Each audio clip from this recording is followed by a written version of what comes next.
about, you come here as a cult to talk to a cult leader. I want to take you back in history.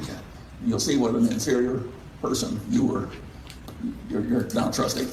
When I was a freshman in Omaha Central High, there was a friend of the family near my age, and she had done off to summer camp in the year before, and she met a blonde goddess, a voluptuous 13-year-old, and I was a skinny, underdeveloped, whatever, and so forth. You got to take my blonde goddess to this dance.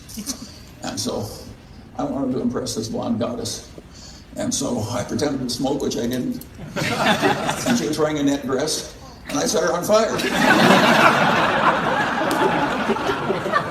Well, I was quick-witted, and I threw Coca-Cola all over her. At due time, the fire was out, and that's the last I saw of the blonde goddess.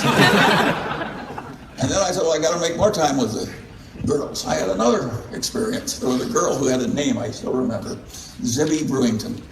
She was a senior, and a very popular senior. And I was a nerd sophomore. And somehow she agreed to go with me to a party in one of the outbuildings of the Omaha Country Club. Perhaps because she liked one of my friends who was a big strapping fellow. And so I took Zibby for this party in my 1934 Ford, and it sleeted and got rainy and so forth. I managed to stick the Ford in the mud, and I couldn't get out of it. Zibby and I had to walk for several miles through sleet and mud. That was the last I ever saw of Zibby.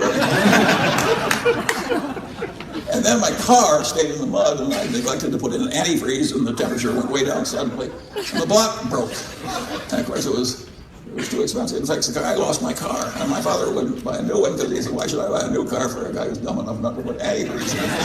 And this is the person you're coming for miles to see. And so I didn't get a new car.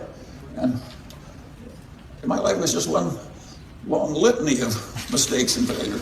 And it went on and on and on.